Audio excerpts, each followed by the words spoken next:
Today on the podcast, we are resurfacing one of the most eye-opening episodes we've ever recorded. Okay, get ready to dive deep into the science of sleep with Dr. Elie Gottlieb, head of applied sleep science at SleepScore Labs. We're talking personalized sleep solutions, how your pillow might actually be sabotaging your slumber, and why light exposure could be the most underrated part of your sleep hygiene.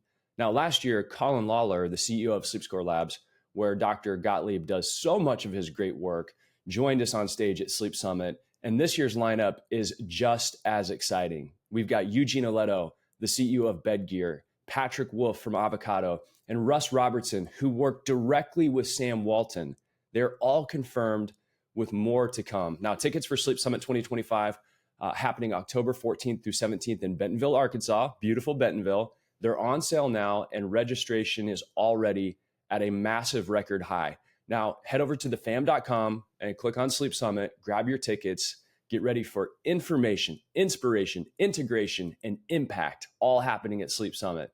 Now, enjoy this truly insightful conversation with Dr. Elie. The Fam podcast starts right now. For the first time ever, top retailers can carry the luxury mattress line one of America's top sleep retailers has kept to themselves until now. Introducing Prana Sleep, crafted from 100% natural materials featuring luxury latex quilted directly into the top panel.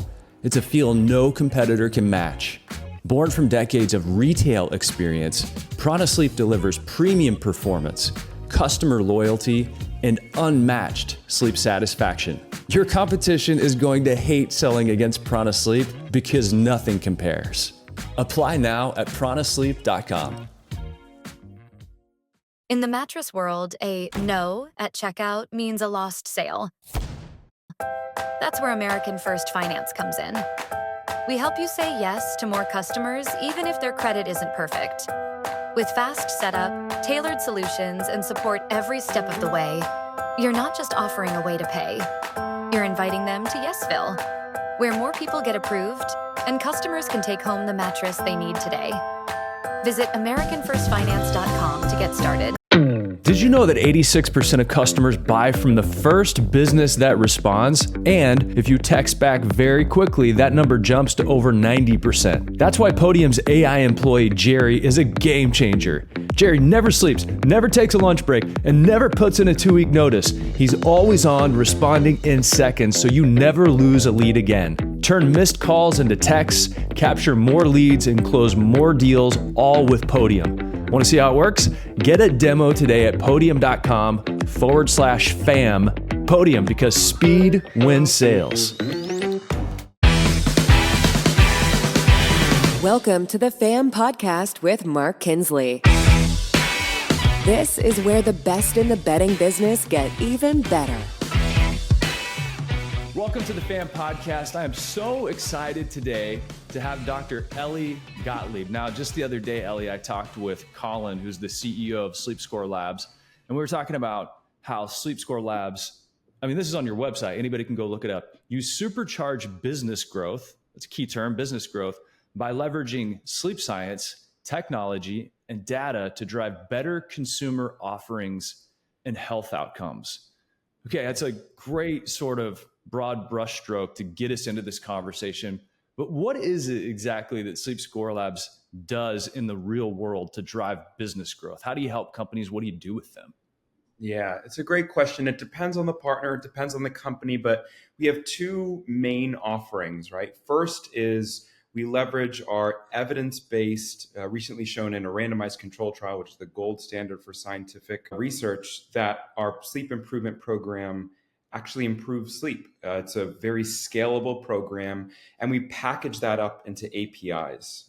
So if a leading consumer wants to come in and inject improvement offerings into their app, we can provide that for them based on evidence-based science, the leading edge when it comes to consumer sleep science and circadian science. So that's one side of the business.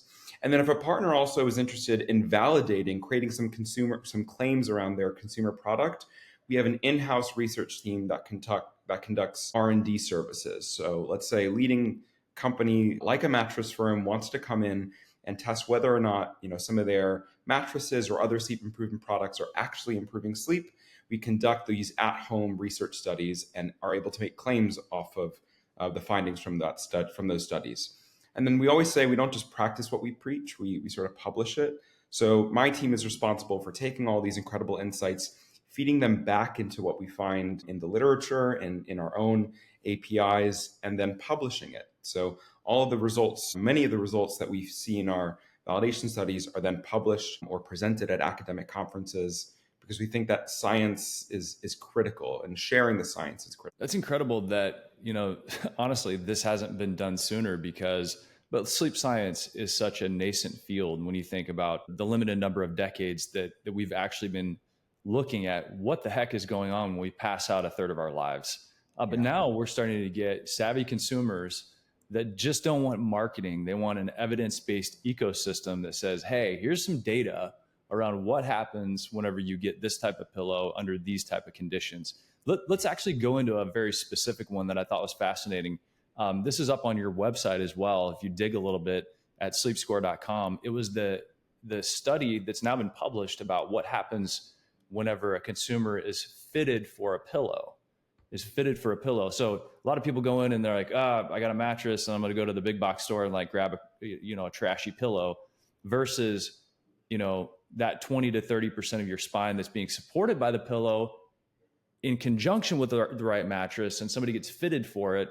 What happened when somebody was fitted versus not being fitted for a pillow? Yeah, I mean, it goes to show that we're all unique sleepers. And although we tend to have a preference towards a specific type of pillow or a specific type of mattress, we've essentially shown that when we conduct a fitting process for someone, so we ask them specific questions around what kind of, if they're a warm sleep, if they sleep warm, if they, their preferences, do they sleep too short, sleep too long? When we essentially combine that in a questionnaire and we ask people to fill that out, and based on that, we have a proprietary way to fit them with a specific pillow. Those that use that process versus those that just select it on their own are much more likely to report better overall sleep quality versus those that didn't. So, it just shows that it's objectively measured in the at-home environment as well. It's not just we're asking questionnaires. We actually measure people's sleep in the at-home environment in the wild and see whether or not there are differences. So, yeah, in short, the improvement is there in those that have gone through that pillow fitting process versus those that have. We're here on the Fan Podcast with Dr. Elie Gottlieb. He's the head of applied sleep science at SleepScore Labs. And we sort of just dove right in, which I love to do. But let's back up a little bit. Tell people about yourself, your background, and what led you to SleepScore Labs. And then what's a day in the life like? Yeah. So, yeah. And again, thank you so much for having me, Mark. It's exciting to talk to a wide range of audiences. I'm usually talking to a bunch of nerds, and hopefully some nerds that are listening here as well. So those with a sleep science background or those without, hopefully they learn a thing or two. Yeah, my background is in neuroscience. So trained in, PhD in neuroscience with a focus in sleep and chronobiology. But backing up a bit, during my undergrad, I was actually a philosophy major and a religious studies major, and fell in love with this field of positive psychology while I was learning about all these really interesting philosophical areas. And that was essentially the study of happiness, the scientific study of happiness. And it was started by Martin Seligman. I highly recommend some of his research and reading if you haven't, read it already. But essentially his thinking was, he was a practicing psychologist for a very long time. And essentially Martin Seligman, he said, look, I'm sick and tired of treating the sick. His whole career, he's been getting someone from -20 to 0. How do I get someone from 0 to +20? And that is sort of my ethos around sleep improvement now. It's there is a large chunk of sleep physicians and the clinical sleep space that are treating those with sleep disorders, and they absolutely require treatment, right? And it's an active area of research and intervention. But for the rest of the population that doesn't have a sleep disorder, which really is 50 to 75% of the population, depending on the literature that you're looking at, but still suffer from just poor quality sleep, what's out there for them? What are some evidence-based ways to improve their sleep and optimize sleep for performance for them?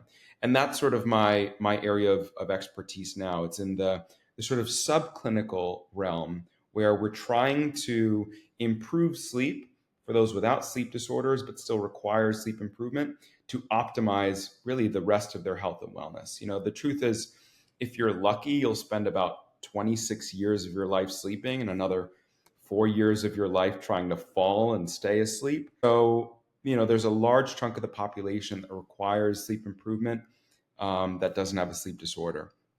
And I think as I mentioned, my PhD's in neuroscience, focused in sleep and chronobiology. And I was working at Johnson & Johnson, leading some of their sleep research. And I found that there's an opportunity to really scale sleep improvement for the global population using digital health interventions and digital health solutions like SleepScore's APIs and our products. So I joined SleepScore about 3.5 years ago now. Haven't looked back. Having so much fun working with a range of different partners and incredible leaders in the sleep space. And that's a bit of my background. Well, thank you for sharing that. That's very impressive, number one. And I love that you're able to sort of take that neuroscience background and start using it in ways that, like you said, scale, more connection to the consumer, more evidence to help them make good decisions, more of a bright shining light on the sleep space. I talk a lot about with other sleep nerds out there, how sleep is the foundation of health and wellness, with the pillars of mental and nutrition and fitness benefiting from that foundation of good sleep. And people know it, intuitively. They're like, yeah, I know I feel like junk whenever I don't sleep well, but they don't a lot of times know how during the day to pursue good sleep and understand their own bodies and brains and the way that we come at sleep. And so there's all kinds of like emotion, it seems like, tied up in sleep. Whenever you work with companies these days, or even get into that consumer space, what are you seeing? What's the real issue here? Like, how do we break through and get people's attention and actually get them into a habit environment where they're going to get good sleep? Are there any sort of things that bubble up as like, yeah, this is number one and number two? Yeah, there's so much. I think first and foremost, we have to remember that the sleep process actually starts the second you wake up in the morning. So most people think of sleep, well, I need to create a pre-sleep wind down routine. And that is absolutely correct. I think a wind down routine is like super important for a lot of people. But the second that you wake up in the morning is really when what we call sleep pressure. That starts to build up. And there's really two things that happen that really force us to go to bed and stay asleep. And that first thing is sleep pressure. And very simply, it's the longer we stay awake, the higher the sleep pressure. It builds up. So people, for example, try to go to bed super early, but they haven't built up the sleep pressure in order to actually fall asleep. The second is our circadian rhythm. So it's our internal biological clock. And this is another example where if you are genetically primed to be a strong evening, but someone is trying to force you to go to bed at 9 p.m., it's just not going to happen. It's very difficult, right? So understanding those two sort of foundational pieces of sleep science, I think, can really help people gather the necessary information to make informed decisions about their sleep health. And I think, as we'll probably talk about later, it is one of the single most effective external cues that influences our circadian rhythm. I think for a long time, we've been demonizing blue light, for example. You have blue light blocking lenses everywhere. And yes, we know that right before bedtime, there is a very strong effect for excessively bright blue light on our ability to release melatonin. But blue light during the day is really important. So as soon as you wake up in the morning, broad spectrum sunlight from the sun, which contains a lot of that important blue light, actually sets our circadian rhythm, telling our brain it's time to be awake. And they've done studies where they've actually looked at productivity, for example, in the workforce, and they had some rooms that were darker, some rooms that were lighter, and of course the lighter rooms that had broad spectrum light with containing short wavelength blue light, those that were in those rooms worked significantly harder, their productivity improved, and we know it's just important for alertness. So I think as we work with a lot of our partners, a lot of this just comes down to subject matter expertise. For example, going back to light, we know that if you get sufficient light during the day, it can negate some of the negative effects of excessively bright light, blue light before bedtime. In other words, if you're getting sufficient bright light during the day, in the early afternoon. And then you're in a computer and it's bright. The fact that your brain saw that blue light earlier during the day, it's gonna be like, okay, I know what time it is. I'll still be able to fall asleep easily. So, some of this research, a lot of people don't know about. And so a lot of the work at SleepScore is applying some of the latest and greatest sleep science and sleep research to improving health outcomes and our partners' outcomes and business outcomes as well. It's the theme that continues to come up with every expert I talk to in this field, which is, Dr. Kimberly Lemke. She's been on the podcast. She's spoken at Sleep Summit in the past. She talks about how sleep is a daytime issue. And she jokingly says, you can, take all the melatonin and spray all the lavender on your pillow you want, but if you haven't built up that pressure, she calls it the sleep balloon, it's not going to have, you're not going to have those good chemicals you need to release and give yourself that great sleep. Are people, whenever that message gets out there, whether it's through SleepScore Labs yourself or a consumer products company, what do you sense is the reaction from people? Are they like, oh, fantastic, I just need to, how much light do I need? Just tell me what to do. And I'm in and I'm sleeping better. Or is it still sort of old culture of like, I don't know, I don't want to do that? Yeah. I mean, I think what we're getting at here is like, what are the blockades that are preventing us from taking information that we know is useful and actually implementing it and integrating it into our lives? I think that's sort of what we're like. We know sleep is important. We know some of these things are not good for us. And I wrote a piece on Thrive Global, Arianna Huffington's magazine a few years ago now around this exact topic. And I said that there were really three main blockades. The first blockade that I think prevents us from prioritizing sleep is, I think, the result of something called overconfidence bias.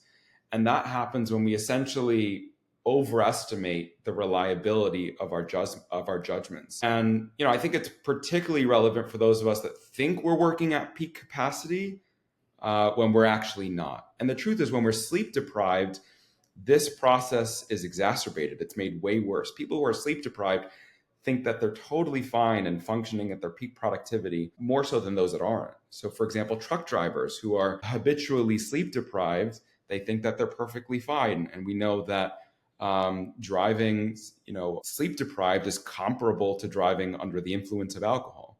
So I think one thing that we need to think about when we're taking all this is like, we need to recognize this bias by really appreciating the consequences of sleep deprivation and understand really that the only true solution for sleepiness is sleep. And I know that's easier said than done, but that's one blockade. And I think the second one is really that we have this like value of hyper productivity in society over proper sleep health and wellness.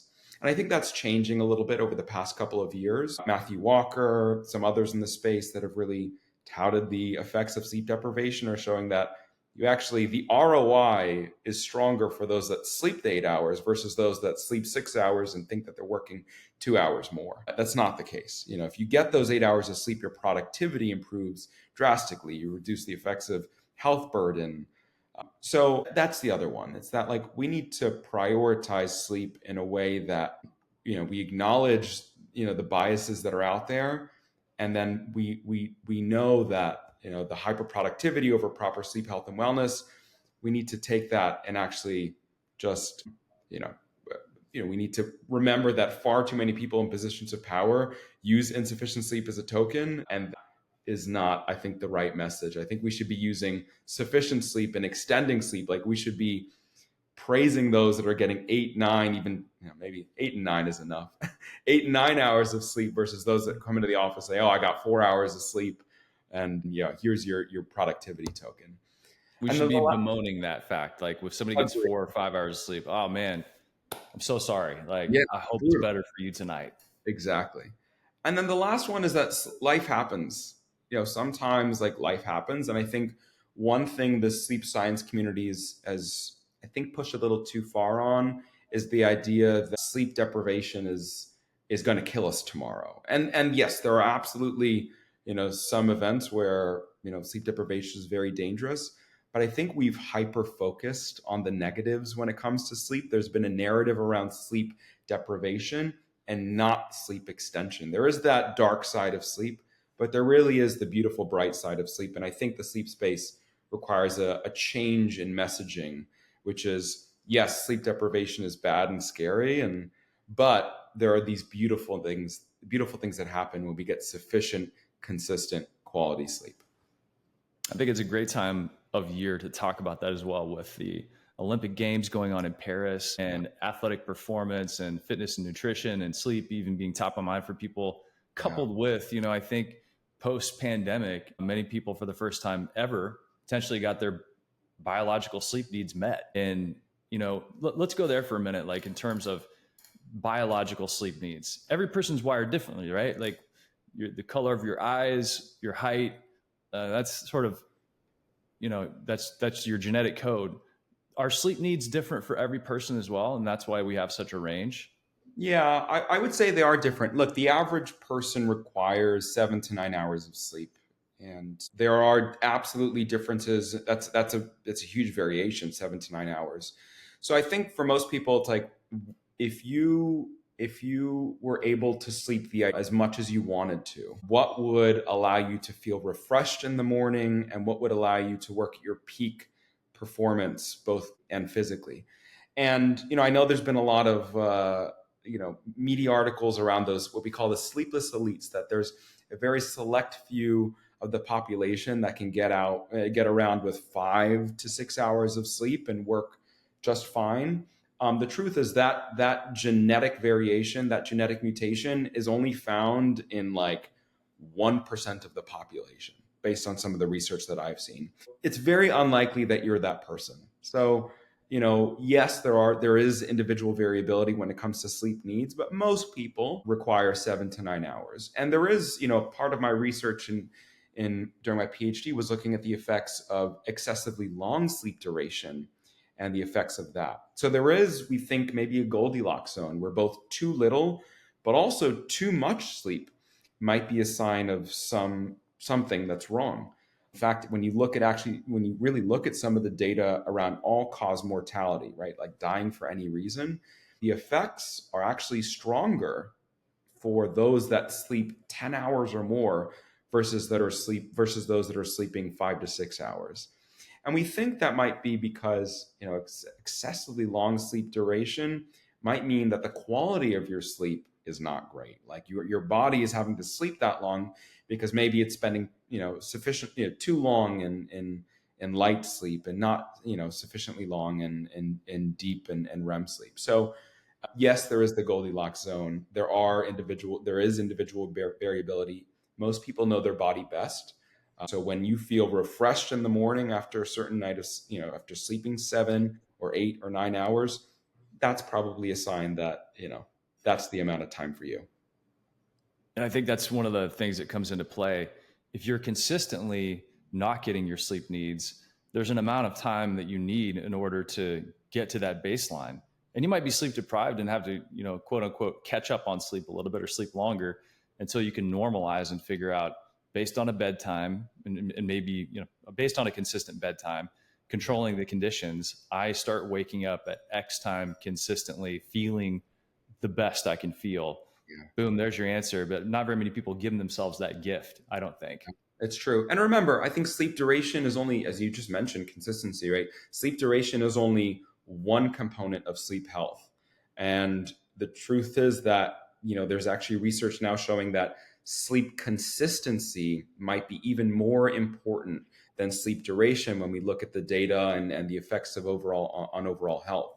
So getting that consistent bedtime and wake time within plus or minus 30 minutes is critical, because what happens if you're going to bed, and we also know, we could talk about social jet lag. I think it's a really important topic of conversation, but that inconsistency with your bedtime and wake time, especially from weekdays to weekends, causes this like pseudo jet lag every single weekend, right? And it's very difficult to break, because there's societal influences on the weekends where, like, I finish work at 5 o'clock.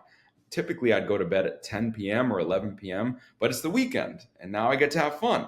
So I'm out until 1 a.m. or 2 a.m. And now what happens? My entire sleep schedule shifts. It's not just my bedtime, but now I'm exhausted from the week the work week and I'm sleeping in an extra 2 hours. So it's like I've literally traveled from Miami to LA. And unlike travel-based jet lag, which only happens when you travel, social-based jet lag, which is what this is, happens every single weekend. And we're finding that's, in men, it's associated with an increased risk of prostate cancer, for example. So it can be, pretty dangerous. So we're now trying to find beyond just sleep duration, which we know is important. There might be that Goldilocks zone, as we mentioned. What's the maximum amount of delta, the difference between your weekday and weekend, where you can get away with it, right? Because people are going to go, we have to be realistic. People are going to, they have a weekend, they finally get to enjoy themselves. They're going to go to bed later and wake up later. But what's that maximum where health doesn't start to suffer?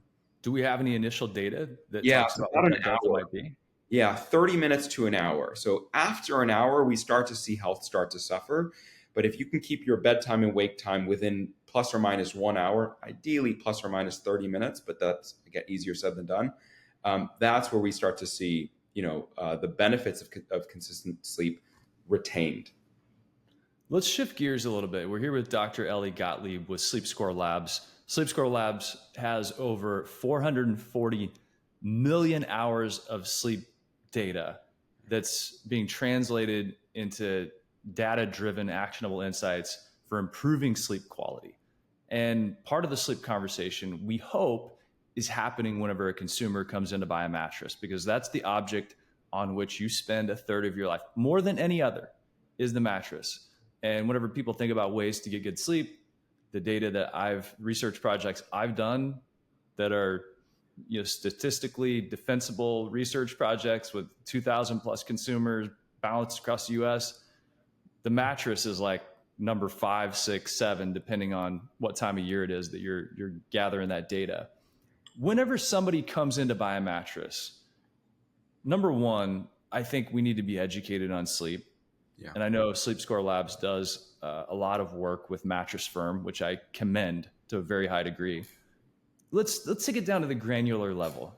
You're this retail sales associate's sleep coach and business coach, and you want to help them help consumers. What are the key things that you think are memorable and meaningful they can say to the consumer that potentially changes the trajectory of that person's life for the next 10 years until they buy another mattress? What do they need to say? Wow. That's a good question, Mark. That's a real good one. I think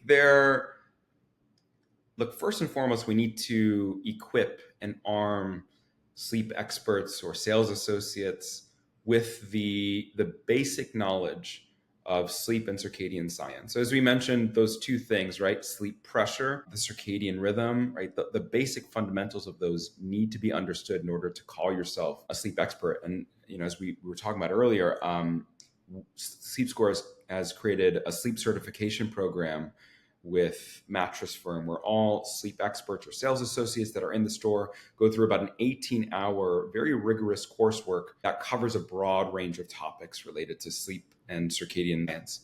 And, I think one thing that's really important, as I mentioned, is the fundamentals of sleep and circadian science. But more important is that everyone's sleep is very different. And everyone requires a personalized and dynamic approach to their sleep health, because one thing that works one day might not work the next day. Sleep, like most behaviors, and especially sleep, it really waxes and wanes across the lifespan. We have periods of acute insomnia that don't last very long. Most people don't have a sleep disorder, but they go through periods of sleep that's really detrimental, and it's probably because of stress. But sometimes it's because of things like temperature or something else in the environment, excessively bright light or insufficient light. And then some of those other common sleep problematic and like triggers, right? So caffeine consumption too close to bedtime, inconsistent bedtimes. And the truth is, sleep health isn't defined by one single behavior. Unfortunately for us, right? Sleep health is defined by the sum of its parts. What does that mean? It means that, for example, if you're having the most consistent bedtime and wake time in the world, you're getting your 8 hours of sleep, and you are working out in the mornings, you're getting that bright sunlight, but you're having a coffee at 10 o'clock at night, you can do everything in the world right. But if you did that one thing wrong, it's going to have a negative effect on your sleep. We've actually published this research where we look at sleep hygiene factors and what individual sleep hygiene factor was most predictive of someone's overall sleep. There wasn't one. There was only when we looked at the aggregate of those scores that we saw sleep improvement. In other words, again, sleep health is not defined by one single behavior, it's a sum of its parts. So I think that just basic understanding is really useful to sleep experts and sales associates. And that empathy goes a very long way when it comes to sleep. Everyone is dealing with their own sleep battles and circadian battles and just life battles. And I always say stress and anxiety are sleep's worst nightmare. So if we could do anything to take that away from most people, it will do some good. I'm going to translate that over to the mattress retail environment, because I love what you said. I'm glad there's data to back it up, that there's not one magic answer. There's not a silver bullet whenever it comes to sleep. It is that compounding effect of a myriad of decisions, small decisions throughout the day. And I always say one major purchase, because I think if you're comfortable, it's going to help a lot to pay off all that good work you did throughout the day. But to translate it over to like a mattress retail environment, if you have great products and you're sitting there going, why am I not selling any? Did you do any advertising? Whenever you get somebody in the store, are you terrible at selling them? Yeah. Do you screw up delivery and like track mud all over people's houses? Do you ask for reviews? All of these things need to be working in concert. Otherwise, you just got a violin going in the corner. It's not an orchestra. It's all these things working together. So that's what I hear whenever you explain it's not just one hygiene factor. So, okay, I got to drill down though. Give us the handful of hygiene factors that if somebody's going to go out today and they're going to take control of their sleep the best they can, I'm going to give you an easy one. They're going to wake up and they're going to go outside and get sunlight for 10 minutes. Is that a good start? It's a great start. I mean, like I said, it's the start of your day. So we know that bright light improves performance, improves our mood. And the truth is that it's free. So if you have access to sunlight, I'm lucky enough, and other people in California, we pay a lot for it, but we're lucky enough to get the sunlight most days of the year. But go outside, go outside 10, 15 minutes. Not saying you look directly at the sun, but you would be surprised at that effect on when you get back in the house. You're going to feel better, very likely. And it's going to set your circadian rhythm. It's going to let your brain know, okay, it's time to be productive. It's time to be awake. And then also, if you need your coffee, go for it. I don't think there's anything wrong with caffeine. So long as you're having your last cup of coffee around 6 to 8 hours before bedtime. In science, we call it the half-life. How long does it take your body to metabolize 50% of whatever that thing is? And for caffeine, it's about 6 hours. Reverse engineer that for yourself. And then I call it a caffeine curfew. So caffeine curfew, I love that. You got your sunlight, you got a caffeine curfew. Mine's noon. I just take it out of the equation if at all possible. So, okay, we got two good ones there. Sunlight and then having a caffeine curfew. Yeah, caffeine curfew. And, I think there's much more to light hygiene. I just want to talk about light for a second because I think it's so important. I would say there's 4 things when it comes to light hygiene that I'd recommend. As I mentioned, within the first 15 minutes of waking up, get that sunlight. Throughout the daytime, get consistent natural indoor light if you can. And then during the evening, starting about 3 hours before bedtime, I dim most of my lights and I try to avoid light that's brighter than like twilight or street lighting. And then while sleeping, keep your bedroom environment as dark as possible. No brighter than natural sunlight. And those are just the 4 essentials when it comes to light. And, I think we've all heard of the basic sleep hygiene recommendations, caffeine, as we're talking about, consistency, but there's other, I think, more bespoke and unique hygiene recommendations that I really like. And that is around circadian hygiene. So going back to this lighting, but beyond just light, your brain adores consistency. So going to bed and waking up at the same time every day, if possible. We talked about that plus or minus 1 hour. And then in addition to light, our brain synchronizes to exercising and eating. So the timing of these behaviors consistently causes this sort of like anticipatory increase in alertness and attention. And then last but not least, lean into your chronotype if you can. If you are a strong evening type or you're a strong morning type, and it's called the morningness eveningness questionnaire. I highly recommend that people fill it out. You can find it online for free. Figure out what your chronotype is. There's typically 5 of them. There's strong evening, slight evening, intermediate types, slight morning, and strong morning. Find out what your chronotype is and then time those daytime behaviors based on your chronotype. And if you don't know where to start, the SleepScore app has a circadian scheduler in it. So you can fill out we'll ask you what we think we'll tell you what we think your chronotype is, and then give you some recommendations when it comes to timing of certain behaviors. Score app right here on my phone. Awesome. Okay, so you're saying within the app, you can figure out what your chronotype is based on a little quiz? Yeah, so during the onboarding, it'll ask you a few questions. That will give us some indication as to your potential chronotype. And then from that, if you go to the solutions page, there's some other pages on there that it'll give you a breakdown of your the ideal timing of certain behaviors based on your chronotype. So when are you most creative, for example? When's your peak physical performance? When's your peak cognitive performance? Those kinds of things. I love the app, by the way. There is so much detail. You have the ideal bedroom. You have a sleep report, a snore quiz, sleep library. Now you have meditation. What is Prove It? You have a Prove It section. Yeah, this is a really cool feature. We have a partnership with International Flavors and Fragrances, and of course with Mattress Firm as well, where we've created evidence-based products like, for example, the Sleepy's Pillow Insert, which is a pillow insert that you put right under your pillow, and it includes Meta Scent fragrance, which is a proprietary fragrance that we've actually shown in scientific studies to improve the amount of time it takes to fall asleep, and then of course stay asleep throughout the night. I use it every single night. It just smells beautiful. If you love perfume and colognes, I highly recommend it. And then the Prove It feature is essentially, it allows you to see if it works for you. Mm. So you can track your sleep for 7 days before using it, use the Prove It feature while you're using it, and then you can see the effect of that product on your own objectively measured sleep. I got that section pulled up right here. And as you can see, you can do the 7-day track. It's for the pillow inserts. So being a part of something bigger and seeing if it works for you specifically. So you're able to throw off some of that data to contribute to the broader good, I assume, and then also figure out, hey, is this doing its thing for me? Exactly. And going back to the sleep hygiene things, I think there's other more bespoke tips that I really think are important for people. And that is, whenever you've had a bad night of sleep, Matthew Walker always says it best, do nothing. Don't sleep in the next day. Don't nap if you don't need to.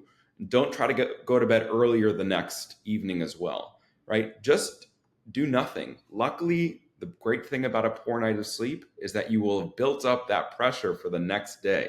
You're going to be exhausted. Most people are going to be exhausted the next day. So do nothing is always what I say. If you're napping, you're reducing some of that sleep pressure. If you're sleeping in later the next day or going to bed earlier the next day, you're going against the grain of your circadian rhythm. And then another fun tidbit that I recently found a study on was around counting sheep, right? A lot of people, we always say, count sheep in order to go to bed.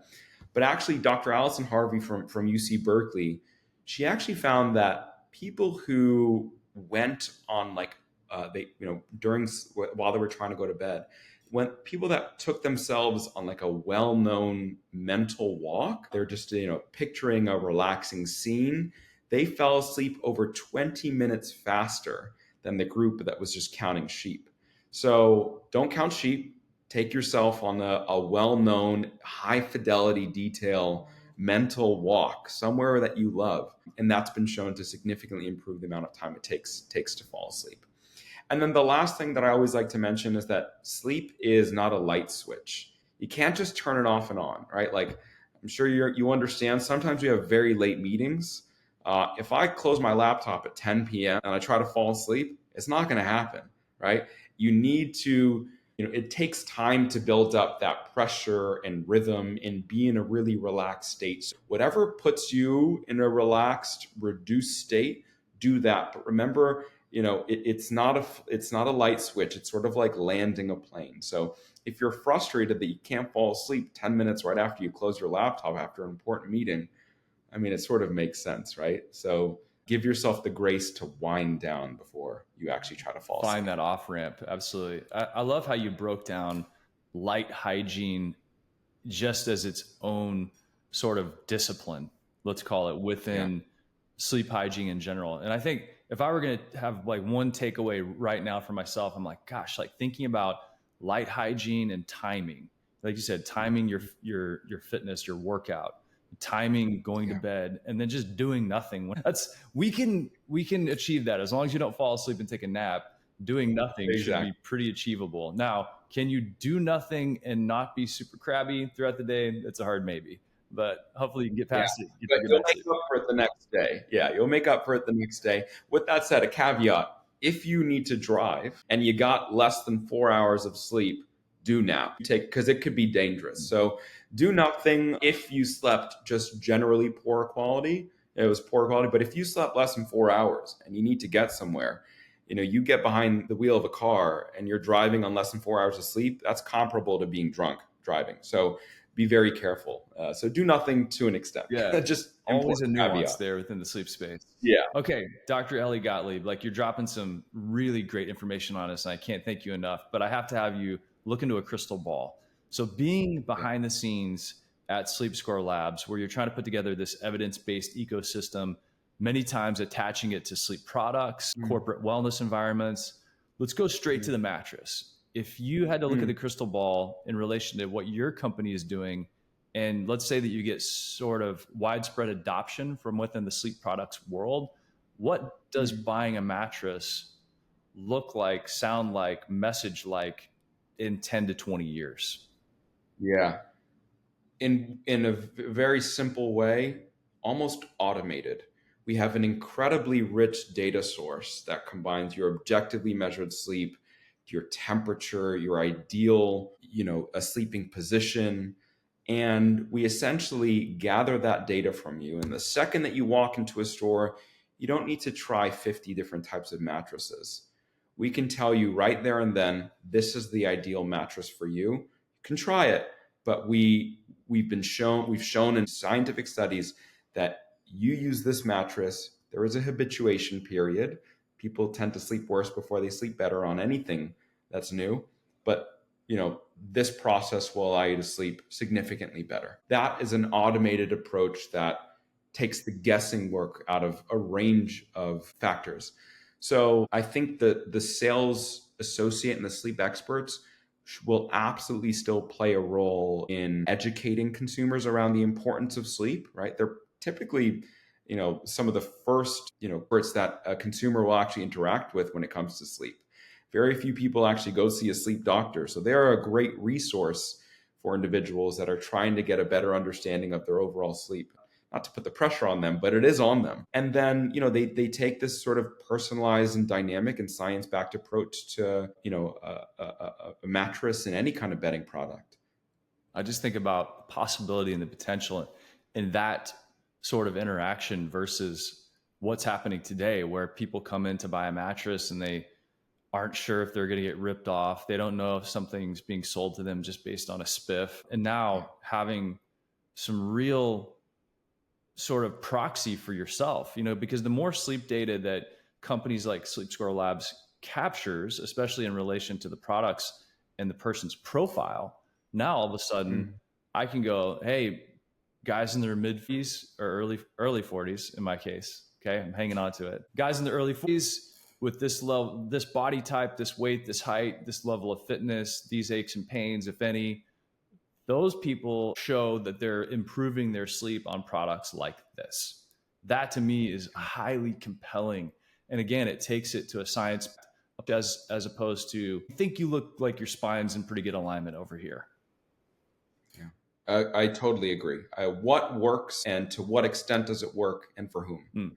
That's what we really want to create. The ideal personalized sleep product for that individual person and consumer, and then show that it actually does have a objectively measured as we talk about from a scientific way, statistically significant effect on someone's sleep, and that they feel better, right? Like objectively measured sleep is important, but you got to feel better as well. Just because it objectively improves your sleep, it can objectively improve your REM and deep sleep, but if you still feel the same, so it's merging those two fields of objective and subjective evidence.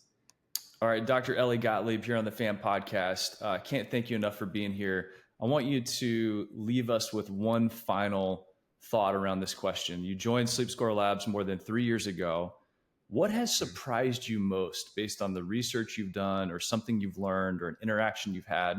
What's been most surprising to you, or maybe something you changed your mind about? Yeah, I think for a long time, as I mentioned earlier, we as a society have focused on sleep disorders. And again, that population requires attention.